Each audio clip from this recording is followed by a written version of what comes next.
जब राज्यसभा में बोले Manmohan Singh,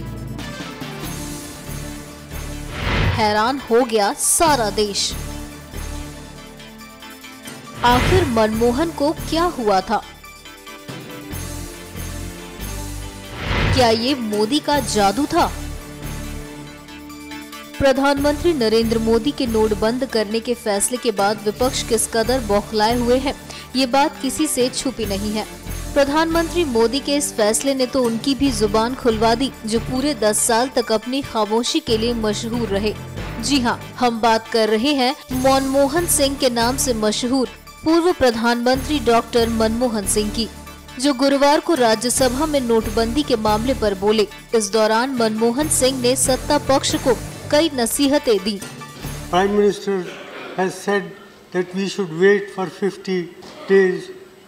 Well, 50 days is a short period, but for those who are poor and deprived sections of the community, even 50 days torture can bring about disastrous effect. And that's why about 60 to 65 people have lost their lives, maybe more. And what is more is, what has been done can weaken and erode our people's confidence in the currency system and in the banking system.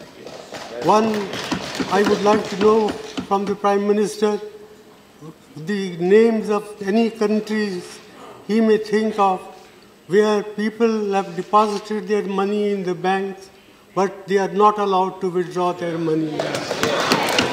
उन्होंने लगभग 10 minute के अपने भाषण में नोटबंदी को देश के इतिहास का सबसे बड़ा कुप्रबंधन करार दिया।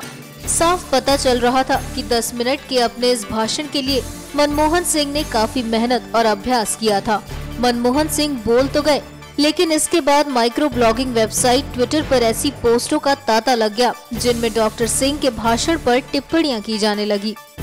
कुछ टिप्पणियां डॉक्टर मनमोहन सिंह के अर्थशास्त्री होने के नाते कहे गए स्टेटमेंट्स की तारीफ में की गई, लेकिन कुछ ऐसी भी थी जिनमें उनकी कम बोलने वाले राजनेता की छवि का जिक्र करते हुए व्यंग किए गए।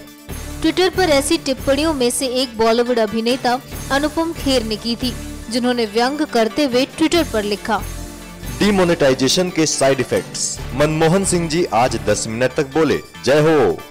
इसके बाद उनके इस ट्वीट पर बहुत से लोगों के जवाब आने शुरू हो गए, जिनमें से कुछ ने अनुपम का साथ दिया, लेकिन कुछ ने इस बात के लिए अनुपम खेर की आलोचना भी की। एक सज्जन ने लिखा, अगर आप बेवजह शोर मचाने में व्यस्त ना होते तो आपने निश्चित रूप से उनकी ज्ञान भरी बातें पहले भी सुनी होती। वहीं शिवागामी नाम के ट्विटर अकाउंट से कमेंट किया गया, मनमोहन सिंह के अच्छे दिन, उन्हें बोलने का एक मौका मिला, वो विपक्ष में रहने पर आजादी का मजा उठा रहे हैं, जो कि वो अपने शासन में नहीं उठा पाए। रवि किरण नाम के एक अकाउंट से पोस्ट किया गया कि मुझे अब भी भरोसा नहीं हो रहा कि मनमोहन सिंह जी बोल चुके हैं, बहुत बड़ा दिन। वहीं सुधीर चौधरी नाम के एक ट्विटर अकाउंट से कमेंट किया गया, काश मनमोहन सिंह उस वक्त भी बोल पाते जब घोटाले से काला धन छुपाया जा रहा था, तो आज उन्हें डिमोनेटाइजेशन का विरोध करने की नौबत न आती। ऐसे ही और न जाने कितने ही ट्वीट मनमोहन सिंह की राज्यसभा वाली 10 मिनट की स्पीच के बाद किए गए। देश हैरान है कि आखिर 10 साल तक चुप रहने वाले प्रधानमंत्री इतनी देर लगातार कैसे बोल गए। हो न हो, ये प्रधानमंत्री नरेंद्र मोदी के व्यक्तित्व का ही जादू है। NMF न्यूज की रिपोर्ट।